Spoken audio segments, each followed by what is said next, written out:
Welcome back to the fourth edition of the Scions of the Southland podcast, your source for all things Georgia Tech, presented by From the Rumble Seat. My name is Cade Lawson, and I'll be your host this afternoon, filling in for the vaunted host Akshay Iswaran, who very, very tragically ruptured his Achilles playing double dutch in the schoolyard. He will be back hopefully next week, possibly further than next week as he heals up. But for now, I'm joined by four very, very strong hosts in their own right. That's going to be Ethan Kreger, Jake Grant, and making his Scions of the Southland debut, Kieffer Milligan. How's everyone doing today? Good, thanks, Cade. How about you? I'm doing well. I can't complain, especially after a 41-0 Georgia Tech win over powerhouse Alcorn State over the weekend. Hey, they were SWAC division champions last year. Do not disparage the name. But Not at all. Not at all. So we've got a lot planned for this episode today, starting with some non-rev updates from Jake and Ethan, and then continuing on with some recap of the Alcorn State game. And then from there, we might take some Twitter questions if we've got a few minutes left over. So we don't want to waste any time. So we'll get started with a non-rev sports update. What happened this week, guys? Hi there, guys.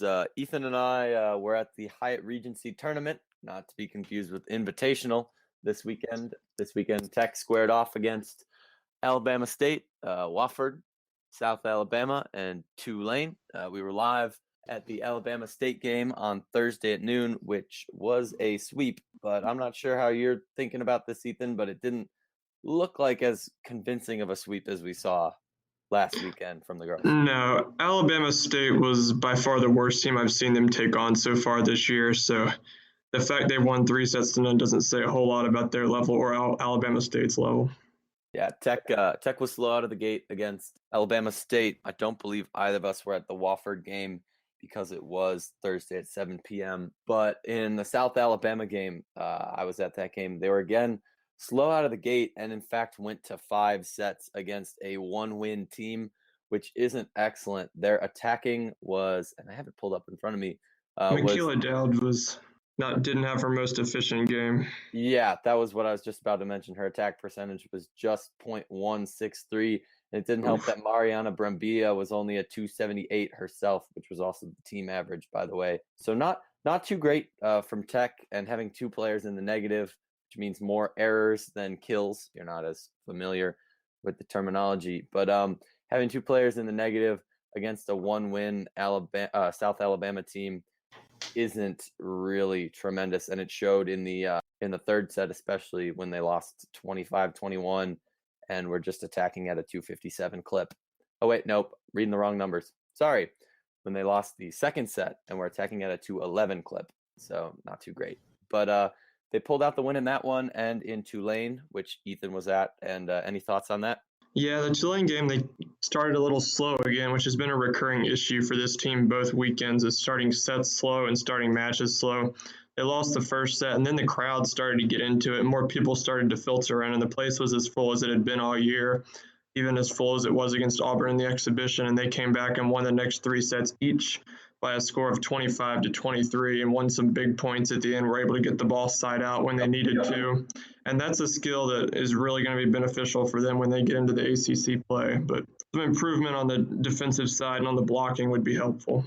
Yeah, it's funny you mentioned the home crowd advantage, especially against Tulane. As you said, it started to fill up. And O'Keefe's a scary place to play, especially when it's full of Tech fans. But against South Alabama, the crowd was pretty sparse, and a lot of them were parents of the South Alabama team. And it kind of showed, because you could hear them a lot louder than the paltry crew of 4, 5, 6 students we had. But that's what happens when you play a noon game on a Friday. Everybody's in class. There's no band.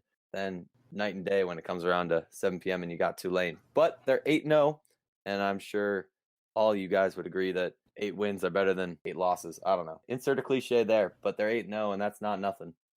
Yeah, they'll get a test next weekend in Tuscaloosa when they take on Alabama, among a couple other teams. Northern Illinois, Huskies. Yeah, as a Northern Illinois boy whose high school mascot was the Huskies, I'm not that conflicted, but, if there was ever a team to be conflicted for, that might be it. There you go.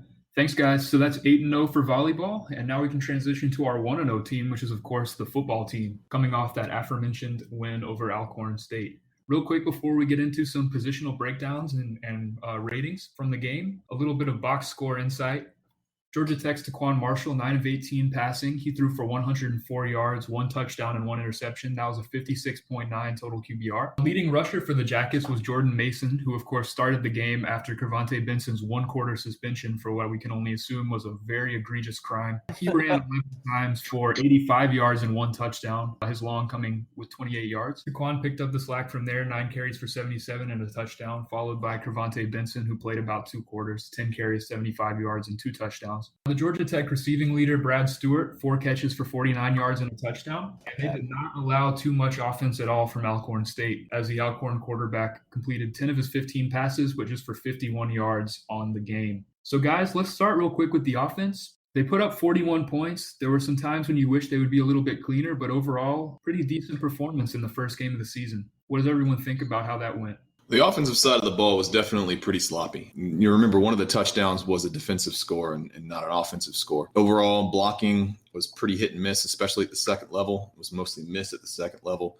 And I thought that there were some assignment issues that need to get ironed out. I think we ran the ball well. I think the running backs and whoever had the ball in their hands played pretty well, especially Kervonte Benson. He really played well with some particularly not too great blocking. We put him in a lot of dive situations where the linebacker came in pretty free. And Paul Johnson mentioned this in the postgame, actually, that we kept releasing the linebacker on him, and he kept just moving on through. And even on his really impressive touchdown where he got met at the line of scrimmage and then dragged the pile all the way into the end zone, had the blocking been right, obviously that wouldn't have even been necessary. He would have slipped right in without much effort at all. On the ball carrier side, pretty good. On the blocking side, not so good. That's probably the shortest synopsis I can probably give on that. But it's definitely, we score that many points, there's some good things going on, but also we have a lot to work on if we're going to beat better teams. Yeah, I completely agree with that. I think a little bit of it, too, was a couple of misreads by Taquan resulted in tackles for loss and, gains that weren't as long as they should have been. Not necessarily in the pitch read, but on the dive read, I saw a couple times he should have given to Kervonte or to Jordan. He didn't do so, and it ended up costing him. Yeah, the fumble was on that mesh read. It looked like the defender kind of tricked him. He came in and he was showing his shoulders like it was going to be a pull read for Taquan on the mesh. But then at the last second, he pulled up, and I think it caused some indecisiveness that neither player was sure who was getting the ball, and that's what led to the fumble. It's good to get those out of the way early because, that player certainly won't be the first person to try that. We've seen in the past couple of years a lot of guys charge the mesh and then pull up to try to force Taquan to pull it and then tackle him. And every team on the schedule is going to try it. He's just got to keep ironing that out because if he doesn't, there'll be more of that. A note on that. I saw it on the board this morning, and it's an old cliche, but the biggest improvements between the first game and the second game, like you said, it's good that that's coming out now. But that fumble came at a really critical time, kind of early in the game. And we had, they were only projecting about 36,000 people to be there, but we wound up getting to about 40,000 in the stands. But the fumble really took the crowd out of it. And I think when you're only up 7-0 on a team that everybody thinks you should beat, you want to kind of close the door sooner rather than later. And that's why the offense maybe making a mistake or two like that kind of needs to get that figured out, because you want everything to be playing to your strengths, not taken away from that. Yeah, that's exactly right. That first drive on offense was very well executed, and the defense got the quick 3 and out, and then the offense scored, and the defense got another 3 and out, and then you give that fumble away, and you just lose all the momentum you gained. Yeah, absolutely. It's always a good thing when you can iron stuff out against a team where you've got a little bit of leeway, especially once your schedule starts to heat up really next week with South Florida. But you got to feel really good with what you saw from especially your position players on offense. B-back is looking like a really, really strong position with probably as much depth as we've seen. If you want proof of that, look no further than the fact that you've got a guy like Jerry Howard taking just 3 carries in a game that's 41-0 in the fourth quarter. So they were really kind of making things happen by themselves. As Kieffer mentioned earlier, not a whole lot of super good blocking going on, but you could see these guys kind of producing and, if not making guys miss, just breaking some tackles from guys you should be breaking tackles from at the FCS level. Yeah, the depth is great too, especially considering this was supposed to be year 3 of the reign of Dietrich and Marshall. I think Kervonte looked great once he got into the game. Jerry Howard, his 3 carries were fine too. And Jordan Ponch's Mason, of course, he led the list. So definitely we look good at the B-back spot. Right. The most egregious thing from them that happened was that that negative play where Taquan was hit in the backfield because Jerry didn't hit the defensive tackle on the cut block to cut him off from the backside. Everything else from them I saw was pretty good, at least in the first initial watch through I've seen. I can't really pick anything out that was particularly bad. Yeah, absolutely. And so as good as they were, just looking at the box score especially, you can see that there wasn't as much productivity in the passing game as you would like, especially given how many early opportunities Paul Johnson gave to Quan Marshall to hook up with his various wide receivers. So just 9 completions on 18 attempts is not really what you want to see against Alcorn State. Does anybody have any input on his passing performance in this game? I went back and I tried to pay special attention to each of those, especially the incompletions. One of them was a really bad drop by Quay Searcy. And then some of them looked like they were miscommunications between Taquan and whoever the receiver was. One of them, it looked like Clinton Lynch was patting himself, my bad. But then there were the ones, especially I think the most egregious one was to Jalen Camp, where it was just completely overthrown. And he was wide open. Nobody was there, completely overthrown. There were a couple of those. But in the second half, he started to settle in. He started to drive the ball. I think he was lofting it too much off of his back foot early. And when he made a point to plant and drive it down, he actually did it a little bit too much. He was getting better elevation on the ball. And he did mention in the post-game press conference I saw that he was hit in his plant leg early in the game. And I think that may have affected him a little bit. So you got one drop, one play that was a catch, one interception that we won't talk about. And then you got a few that were actually really bad overthrows. I will withhold judgment for now. It doesn't look like he's improved that much as a passer. But if he can start doing better on those short comeback routes, that's really all you need. People talk about, got to throw the jump ball. But those comeback routes to convert third downs were what made the 2014 offense so deadly more than anything else. DeAndre Smelter was absolutely uncoverable on those. And JT would just zip him in every single time. And we've missed that since then. And we tried to force it a little bit. We were calling those plays over and over a bit. And I want to see more of it, because if we can get that going, I think that is the recipe to really improving some of the elements that we saw in the offense last year. Granted, Taquan does not have the arm strength that JT had. He does not put the velocity on the ball that he had. So line drive, comeback, curl routes to the outside are a little more dangerous when you're putting lower velocity on the ball, because they can get picked. And when those get picked, they go all the way back. But it's still something that we should probably develop. You just got to make sure you're careful with it. Well, if we look at the stat line, just straight up, that 9 out of 18, it should have been 10 out of 18 with Jalen Camp's acrobatic catch down on the sideline. I think they went to review to look at that one. But Jalen Camp got his hand on the ball. I thought he was in bounds. I thought replay showed he was in bounds. And if they could, I don't know. Jalen Camp's got a lot of athleticism. I think Taquan's got a decent stable of guys to throw to. Like you said, if they fix the third and short, that makes them a threat anywhere on the field. Deep, short, run game, pitch. That seems to be the missing piece of the offense from what I can see. And then keeping their hands on the ball. Speaking of jump balls, that was a heck of an effort by Jalen Camp, even though it was ruled incomplete on replay. But if you can continue getting production out of him, and if he hauls in some of those types of catches, it's going to be a really, really cool season. Yeah, I think Jalen Camp has the potential to turn into a real go-to guy for Taquan this year. But going off of Kieffer's point, the most disturbing thing for me was Taquan's mechanics and lack thereof. I hope it was due to his plant foot getting hit and him getting a little, but if he doesn't improve his mechanics this year, like he said he was this spring, we're going to see a lot of the same issues we saw last year in the passing game.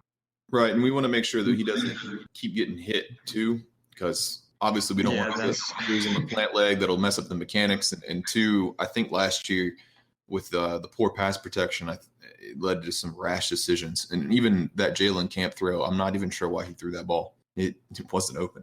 Yeah, I would have tucked that and run. But yeah, the pass protection was not awesome. One of the replays that I saw of one of his incompletions, I'm not 100% sure who was in at left tackle at that point, but I'm thinking it was early enough in the game. It was probably still Quinney. The Alcorn Will Bryan started at left tackle. Oh, left tackle was Will Bryan. Okay.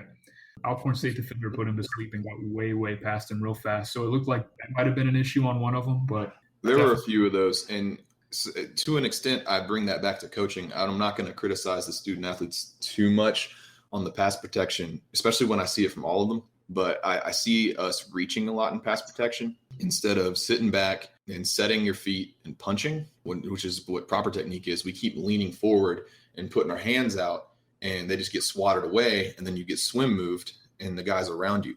I don't understand why it's been a consistent issue. I think that comes back to coaching, and I think pass protection needs to be better coached on this team. Otherwise, we're never really going to have a quarterback that feels comfortable. Yeah, I think it was encouraging to see Taquan on the touchdown pass scramble with his eyes downfield, because too often last year we saw him scramble and a receiver would come open and he would not have his eyes downfield, and he would end up scrambling for maybe a 2 or 3 yard gain. But yesterday he kept his eyes downfield and saw Brad Stewart wide open in the end zone. So I think that could be a key this year too. All right. Any last thoughts on the offense, guys, before we move on to defense? Yeah, I think the offensive line really struggled to get to the second level. And it wasn't really so much that they were getting jammed.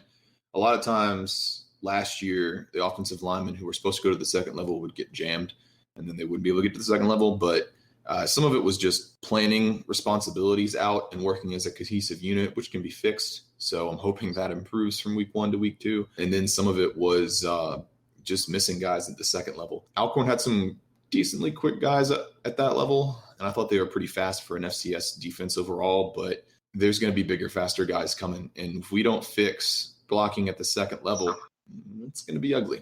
Yep, absolutely. And speaking of bigger, faster guys coming, our next home game is going to be against Clemson. So we're going to get to see that really tested out here shortly. All right. So with that all said, let's move on to the defense. It was the debut for Nate Woody and his new 3-4 scheme. And obviously a good first impression. You can't ask for more points-wise than a shutout. And his defense overall, forcing 9 punts by Alcorn State, limiting them to just 146 yards of total offense and 2 of 11 on third down. So really from that point of view, and especially considering how deep he went with his rotations in this first game, a very strong performance against a team that in Alcorn State that's historically relied on its offense to make itself heard around its SWAC division. So what did y'all see from Nate Woody's very first game as defensive coordinator at Tech? I'll get the negatives out of the way first. One was tackling, and I think that's pretty simple. Everyone saw it. The second negative was the pass rush. Yeah, they were getting the ball out quick. And yes, we rarely brought blitzes. And yes, the jack linebacker was often not tasked more with a containment responsibility due to the fact that Alcorn's quarterbacks were mobile. But there just really wasn't a whole lot of pressure getting on the quarterback. We had 1 sack. It was the one time we blitzed the stinger. But that's something that needs to improve, because you can put all this talent. Everyone's talking about all the talent on the back end, all the speed, the way the defense plays. But if you don't rush the passer, I mean, I remember the 2014 ACC title game where Jameis Winston just sat back there and picked us apart for 60 minutes without having anybody breathe on him.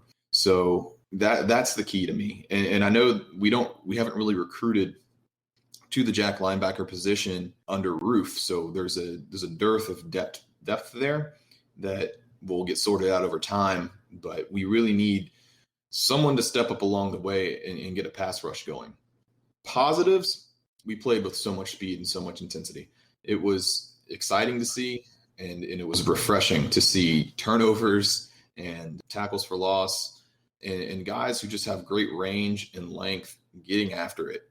I really like the new talent on the back end of the defense. It's so refreshing to see those guys finally get their shot. That's the big takeaway for me on the back end. The front 7 was a little more of a mixed bag. I thought they did some things well. Kyle Serge Henderson really impressed me with his range and his intensity, which he played. He didn't get too many reps. They chose to kind of get Brandon Adams and Chris Martin in there a little bit more. And I think that was to either get him conditioned or just get them reps. But when he was in, I remember one play specifically where he chased the Alcorn quarterback to the sideline. Mm-hmm. And last time I opened up the book of defensive responsibilities, that was not under nose tackle. So, yeah, I was impressed by his intensity. Everyone, Caleb Oliver obviously had a good game. He did miss a few tackles in the open field and had the pass interference. That was avoidable if he didn't lose track of his man. But he also had the pick. He ran it back well, and he did have a few open field tackles that were very impressive. And the last guy that stood out to me was actually Quez Jackson, who came in to back up the middle linebackers later in the game. And he made a lot of impressive plays. He moves well. He's got great range, and he finished well. I think the only thing I saw him, I wasn't even sure that was him on film, so I won't call him out on that. But for a true freshman, I thought he was very impressive. I think he's going to be a really good player. Inside linebacker depth is looking good, even after Brent Mitchell leaves after this season. Yep, absolutely. And one guy that stood out to me really early on in the game was one of our newer defensive backs, Jalen Askew. He made a couple of really impressive open field tackles really early on in the game that we haven't seen, the type of play we haven't seen be made by Georgia Tech's defensive backs in recent years, as you can remember by our nice experience in the Miami game of screen passing all the way down the field. So seeing that was really refreshing. Just seeing this whole new infusion of talent, especially coming from the secondary, where it really was a strength of Ted Roof's recruiting classes for the past few years. And now you're seeing those guys get to play in a new system where hopefully their talents will be used even more. And one other guy who really stood out to me on defense was someone I know you're really fond of, Kieffer, which is Antoine Owens. Yes. Yes, absolutely. He looked really good on quite a few plays. One in particular, he just beat the tackle really badly and got to the quarterback. Did you see anything encouraging from him? Yeah, absolutely. He played with a lot of speed, and he was able to get in the backfield and be disruptive in his somewhat limited opportunities. I thought he played well. I mean, there was a couple plays maybe where he didn't quite get the guy, but I mean, everyone missed tackles. And he was, I think, committing to the mission of this defense and the mission of the front seven, which is to disrupt. And I think he did that better than really the starters did out there at defensive end. So really excited about him, and I'm really excited for him to get some more looks. Defensive end depth right now looks pretty good. I'm not too concerned about that at all. Yeah, I think taking a step back and looking at the bigger picture, I know Kieffer mentioned earlier the lack of, pass pressure they got on the quarterbacks for Alcorn State. And I think a little bit of that can be attributed when you have a new defensive scheme that you don't want to give the other teams in the ACC film this early in the year on your new defense and all the different blitzes you're going to bring. When you blitz the stinger, you blitz one of the inside linebackers, really bring anybody besides the jack linebacker, would be giving Clemson, Duke, Carolina, everybody else on the schedule film that they don't need, and that they can, pull some surprises here when we get into these next few games and start ACC play. Right. I think we were very vanilla. And people have talked about Ted Roof being the definition of vanilla, and this was vanilla. This was a vanilla version of Nate Woody. I think the stinger blitz, and then there was a blitz where we blitzed both of the inside linebackers at one point. But other than that, we brought 4 almost every single pass. It was understand your assignments and execute in the first game against lesser competition. And they did that fairly well outside of the tackling part of it. So we'll probably see some more exotic stuff later on, though I will say that when I went back and watched the Appalachian State defenses of Nate Woody, they never really got too crazy either. I think it's been a kind of a misconception that people have that Nate Woody coming in is going to be just exotic everything, blitzes from everywhere. And he does switch up who he brings a decent bit, but very often he brings 4. He's not in. That's another misconception. People thought Ted Roof never blitzed. Ted Roof blitzed a lot. His blitzes just didn't work. So yeah, I'm pleased with it. And if you can get pressure with 4, that's absolutely the way to do it. I don't think we're going to be able to get pressure with 4, especially with the situation of Jack linebacker, not necessarily having the prototypical guy out there who was born to play the position. So we'll see. I think the stinger blitz worked pretty well because they didn't expect that guy to come.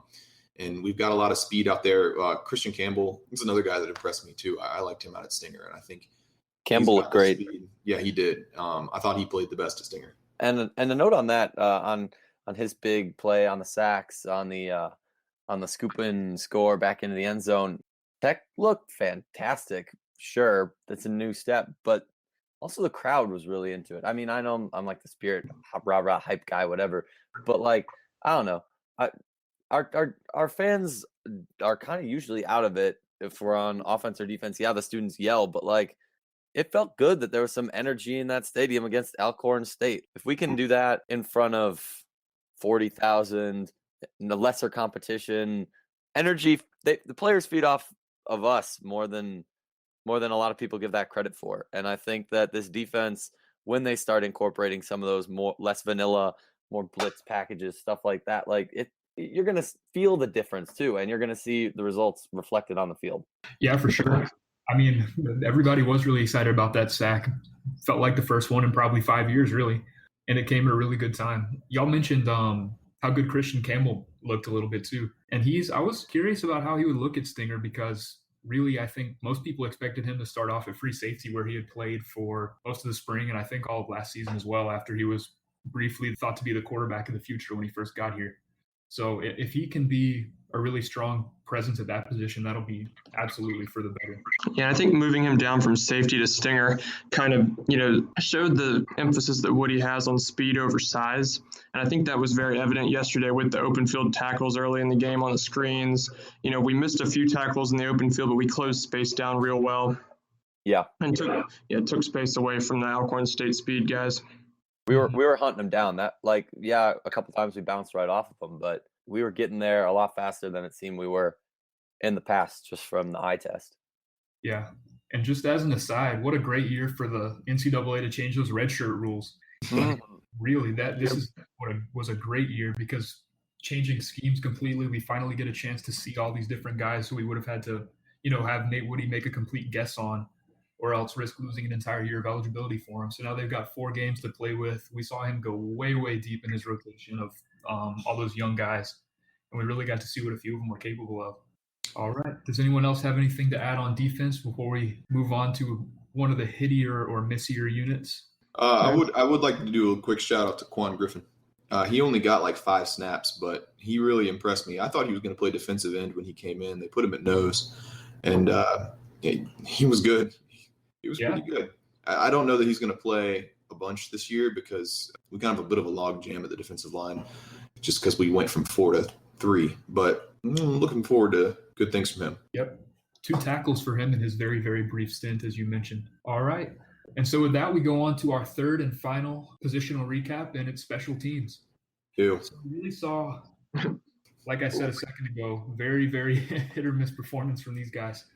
Some improvement, especially in the kick and punt return game. I was just about to mention that. Mm-hmm. Something that we really needed to see after it was not great last year. But unfortunately, the place kicking game didn't look quite as strong as you'd like to see after some struggles there last year as well. So, guys, what did you notice about our special teams play? Before we jump into the negatives on the place kicking, I want to give a shout out to Wanye Thomas on those punt returns because it seemed like 2 years in a row it was just like, all right, it's going to be a fair catch as soon as the ball got off the foot. And I know he only had 1 kickoff return, which I believe went for maybe 10 yards, but he got 31 yards off one of those punts he was able to reel in, and that's a nice start. Yeah, I think when people watch Wanye Thomas from here on out, one of the things I want to point out is watching him run, you can really see the importance of being flexible as a football player. He was pulling, he never lost his balance. He was pulling out of foot tackles. He was absorbing hits like a sponge. It was very impressive. And I think in that way, I hate comparisons, but I'll do it anyway. He was a little reminiscent of Jamal Golden in the flexibility department. Yep. Both of those guys, Wanye Thomas is not the fastest kick returner I've ever seen in my life. But that's fine because what he is flexible, just like Jamal Golden was not the fastest kick returner I've ever seen in my life. But he could absorb all these high-speed hits from guys coming down trying to tackle him and slip out of arm tackles because he was just so dang flexible. And I think he's going to be pretty successful back there, especially on the punt returns. Yep. Because the punt returns are more about avoiding and slipping through. Kick returns more about finding a crease and hitting it. But I think on punt returns, he's going to be probably one of the best we've had in a while. Yeah, can we give a little shout out to the blocking on that punt return too? I know Wanye Thomas did a great job with the return. I don't have the names off the top of my head of who the gunners were back there who hit the blocks for Wanye, but I thought the blocking on that one punt return especially was wonderful. And on several of the others too, guys made better blocks than we saw most of the year last year when Brad Stewart was back there. Don't get me wrong, but I believe he was coming off an ankle trouble too, right? Before this game, but shout out to the big boss Ben Tankersley. He was on the hype train first, but sounds like he on the right track with that one. Yep, absolutely. He always does have his favorite guys, and they really do pan out more often than not. So hopefully we can get Ben on here pretty soon in the future. Although I think he was recording his own podcast today, so we know where your priorities are, Ben. So don't worry about us. We've got it covered over here. So we talked about the return game a little bit. How about that kicking performance. It was something. It was something. Yeah, there's not much to talk about in terms of, you miss a PAT, and then, King at least hit all his PATs. I never really expected him to hit the 51-yarder. At least it had leg. Yeah, I had the distance on that. So, and Paul Johnson said after that he's going to be the kicker going forward. His kickoffs were a little shaky, so I'd like to see maybe someone step up there. The walk-on, I forget what his name was. Wesley Wells, I believe. Wesley Wells. He definitely had a lot of leg on his kickoffs.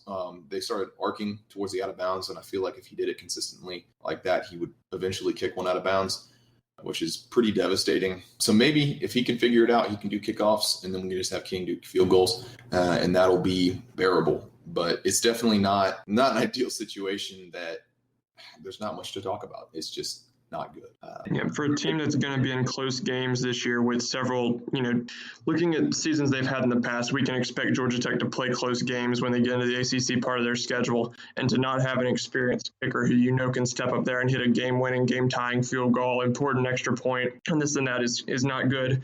But at the same time, King looked impressive-ish, I guess. He made all of his extra points and had the leg on the 50-yarder. So, he's not going to be terrible. He's not going to be top half kicker in the ACC, but he also hopefully won't be the worst either. They're really making a push for that, what's his face? The recruit that they're sending all the mail to. Can't remember his name off the top of my head, but that's not really going to solve our problems this year, is it? Nope. What will solve our problems, though, is we were good at punting. True. Presley Harvin. Yes, we were. He's a big boy, too. Absolutely. Only one punt in the game, which you'd love to see, but it was a good one, and his generally are. So we're very lucky to have him, former number one punting recruit in the nation. If you're going to get rid of the ball, you might as well be the best at getting it as far away as you can. Yep. We got him for 3 more years, too. I'm excited. Funny how specialized, like you're talking about Wesley Wells doing the kickoffs and King doing the returns. I'm skipping ahead here a little bit because there's a question about history, but I'm looking on some of my sources, and, people used to play special teams, offense, defense. You could play a whole game with 11 people, and now we've got 2 different kids kicking. It's just a sign of the times. While we're on that topic of kicking, quick moment of silence for former Georgia Tech commit Joseph Bulovas, who on his collegiate football at Alabama, where he blue-shirted for Nick Saban and the always morally straight Alabama Crimson Tide. He, though, is not starting this season. He is the backup to Temple grad transfer Austin Jones. So we hope he gets it going over there. Wish he would have gotten it going here, but, man, when Nick Saban and that personality come knocking, you just can't. And his boat on his lake. Can't ignore that. There aren't many jobs better than backup kicker for Alabama, though. You're guaranteed a playoff appearance, and you don't have to do anything to get there. You're absolutely right about that. All the perks, none of the pain. Absolutely. Yup. All right. Any final thoughts on our special teams performance in that game or going forward? I thought Wanya was actually pretty close on one of those kickoff returns to breaking it. Had he cut right instead of cutting left. Yep. But it's hard. It's hard to figure out where you want to go on those, and you have about 0.3 of a second to figure it out. So I don't blame him for that at all, but I think he will eventually break one. Yep. Yeah, especially for a freshman. He's got plenty of time to get experience. Work hard, eat right. That boy could go a long way. Go the distance. Hell, might as well get those 6. Yep. And you got to expect in the future for him to probably get a few more opportunities when we're facing, the ACC opponents of the world, where the opposing punts are a little bit easier to field than they were this time out against Alcorn State. Yeah, there were some real floaters. Yeah, and just poor punts in general, but they're an FCS team. That will happen. All right, so moving on from our Alcorn State recap. Yesterday, we asked for a few questions on Twitter and Facebook to see if anybody had any type of discussion they would like for us to have here on the podcast today. And so the first one we'll take is from Brian on Twitter. And he says, on a scale of 1 to 2014, how much should this offense concern me? And so I guess... Do you mean 2015? I'm wondering, because that sounds more reasonable, but he says 1 to 2014, so maybe that means 1 is bad and 2014 is really good. I guess that's fair. It's an interesting scale. I would definitely reserve judgment here for the most part. There were some things that were definitely not good. A lot of the things that were very not good are things that are fixable in a short time frame. So I don't know. This is not going to be the 2014 offense. It's just not. I think some people are hyping it up to be because of all the experience of the returning starters, but there's no Shaq Mason here, and there's no Justin Thomas here, and there's no DeAndre Smelter. None of these guys are that. So you're looking at a team that right now, if they play like they did against Alcorn State, it's going to be closer to the 2015 season. But if they can improve on some of the things that some of their shortcomings from the first game, it can definitely be a 2016 style offense that was pretty darn good, though I don't expect it to be quite like 2016. I'm talking overall value, I guess, because 2016 was a very explosive offense that was pretty inefficient. I would expect this team, if they improve, are going to look more efficient and less explosive, just based on the personnel and what I'm seeing. So concern level, not 2015 at all, not at this point. Ask me next week, maybe that answer will change. But I also don't think the upside of this offense is going to be at the top tier of Paul Johnson, Georgia Tech offenses. I think it's probably going to be somewhere more in the middle range. While Kieffer was talking, I switched hats from football fan guy to history guy, and I think I've figured out the perfect scale for his question. If we're talking about scales for the offense, we should talk 222 to nothing, but that's just me. I think Kieffer nailed all the actual legitimate points, and I'm just being dumb, but go 222 to nothing. 222 to nothing, one of the many records that we hold that will never be broken. I'll let you decide what the rest of those are. But as far as this question, the two seasons we've talked about, or the Kieffer talked about in his response, were 2015 and 2014. And those are two great little cases in point for why FCS games don't indicate anything about what your season's going to be. Because you've got 2015 where you went 3-9 and blew out Alcorn State by a much bigger margin than you did even this season. And then you've got 2014, which was a very, very close and contentious win over Georgia Southern, which I believe that was one of their final seasons of FCS football. So, and that of course ended in the Orange Bowl. That was actually Wofford. We started out with Wofford, and that was one of Georgia Southern's first seasons in FBS. Yeah. Oh, we started with Wofford that season. We played Georgia Southern that season, right? Too. We did too. And that was even closer. Yeah, that was even closer. Yeah, I still remember that. I think that was the Dion Hill touchdown in that game. It indeed was. Yep. Yeah. Absolutely. So great moment, but it's easy to forget it came against Georgia Southern in a season that ended up being incredibly successful for Tech. Yep. So that's another thing to keep in mind, is that while we did get some light shown on kind of the rotations and the guys we'll see play, although very, very little light, especially on defense because there were so many guys coming in and out, still not too much of an indicator of how good the team will be going forward. Yeah, I think one last thought on this question I have is that we know what this offense is capable of last year. And I'd say, last year they were fairly efficient. They weren't as explosive as 2016 was, but they were fairly efficient. So I would say, after one game with the same group, I wouldn't be too concerned. Yeah. Like in that Virginia game, they put up the numbers. First half of the Duke game, they put up the numbers. Let's see if we can really find and make that click again. And the next question we'll take here, Jake, I don't think you're going to get to stop talking for a minute. Going to go from answering that question to answering this question, as this one is right up your alley. Nice. So this is from Mike on Twitter, and he says, what came first, football or baseball on the flats? Well, I do have an answer for that because as most Tech fans know, Georgia Tech football started in the early 1890s. We had existed as a school for about 4 or 5 years, and they kind of more or less begged Isaac Hopkins, who was the president at the time, to give them something fun to do ever. Georgia Tech wasn't very fun at the beginning, just letting you guys know. No student center. They didn't even have dorms when the place opened, hell. But first sport was definitely football. And according to my source, a.k.a. Dresser in White and Gold and Wikipedia, baseball's first recorded season was in 1900. We went 3-4, which is better than our paltry first couple years of football, except for beating UGA, which was great. But the coach that year, there's literally nothing else written about that team besides the coach's name.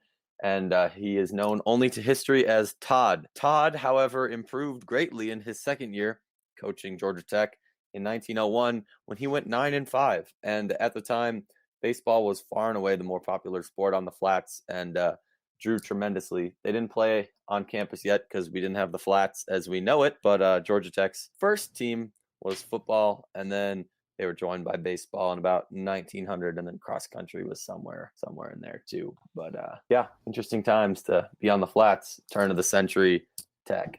And let's just take a second to really appreciate the fact for everyone listening at home that was not Jake with a prepared answer. That was us about 20 minutes ago, me saying, hey, look, we got this history question, and you knowing the answer and knowing all of that stuff. So that's very impressive. I mean, I'll have to make harder quizzes for you to try to get you on something. I would love to talk about history all day long, all night long, whatever. But I do want to point out, in 1902, we do know the coach's full name. He wasn't as good as Todd, though. But in 1903, we had a guy who was only known as Irving. So I guess they just weren't very good at keeping records back in that day. But of course, you've definitely heard of our coach starting in 1904 because he was kind of the czar of Tech sports in general. But the most important team at the time, again, was baseball. So they hired a baseball coach who also happened to coach football named John Heisman, who led Tech to a 15-7 year in 1904. And then from there, we were kind of off and running. And you mentioned one nameless Todd, but we've got our next question, which is about a person named Todd that we do know the last name of. It's Todd Stansberry. Oh, nice. Yep, absolutely. And this is from Ian on Facebook. It's a later submission question. I was not expecting the content of it, but he says, how does the AD, that being Todd Stansberry, plan to address the appalling lack of water filling stations throughout the stadium? I believe there are 12 this year, and they were very, very proud of that constantly on media. There's a What's New at Bobby Dodd article out on ramblinrec.com, of which yours truly is a face turned around in the background. Shout out me. But no, there's 12 water filling stations. I couldn't tell you where any of them are because I spent the entire game in section 118. But they're somewhere, I hope. Hopefully so. It's not a well-known fact, but I actually do have a crystal ball that I can use to read people's minds. Nice. I tried to do it on this to see what Todd Stansberry is thinking about this. It turns out it doesn't work for him. It only works for Paul Johnson, which is where I learned a lot of profanity, is from reading Paul Johnson's mind a few different times. I hear Paul Johnson is a expert both in profanity, romance, football, and just generally driving a very nice car. That's a great thing to be good at. It's something I wish I was better at, actually. Driving a fancy car. Cool. All right. And so that's our third question we're going to take today. And so before we move on and say goodbye for the week, real quick, next up on the docket for Georgia Tech football, we've got South Florida down in Tampa. So that's going to be a really fun game against what has been a really prolific team, especially during the later days of the Willie Taggart era. Now they're, of course, in, I think, their second season of Charlie Strong after he was dismissed by Texas. And still a very strong program, though, without the help from generational quarterback Quentin Flowers. You have Derek Barnett, though, who a former highly rated Alabama quarterback who also played at Arizona State. So that'll be a great game. Really our first test of the season, although you think they are generally maybe not as good as ACC opponents, definitely better than Alcorn State and possibly better than some of the bottom tier ACC teams. Yep. And they definitely had enough size and talent on both lines last year to play in the ACC. You know, they went 10-2 with a bowl win over Texas Tech. And Blake Barnett, the quarterback, clearly has the arm talent to play in the ACC if he was a five-star recruit and recruited by Alabama. So the defense better come ready to play because especially the young guys in the secondary are going to get tested by Barnett in the pass game. Yeah, if you look at the USF game last year, the War on I-4, that was probably, in my opinion, the best college football game to watch last year. USF has been in big situations against good teams. They returned some of that talent. It's not some cakewalk. It's not like we're playing Mercer or another FCS type school or Bowling Green yet, you know? Yeah, but a lot of that team from last year, at least in the trenches, is gone. They had 10 guys make first team, second team, or honorable mention All-American, American Athletic Conference, pardon me. And only one of them returns on the offensive line. So they've got a lot of new guys they're breaking in. And, you know, they've got the FCS game against Elon, but for a lot of them, Georgia Tech will be the first, top tier team they will have seen. Yeah, this game honestly terrifies me. Between the things we have to iron out on the offensive side of the ball in particular, and, breaking in a new defense against better talent and someone who does definitely have arm talent. I haven't watched any of USF's game against Elon, and I don't think watching last year's film is going to have much bearing on what this team is because of all the turnover they've had.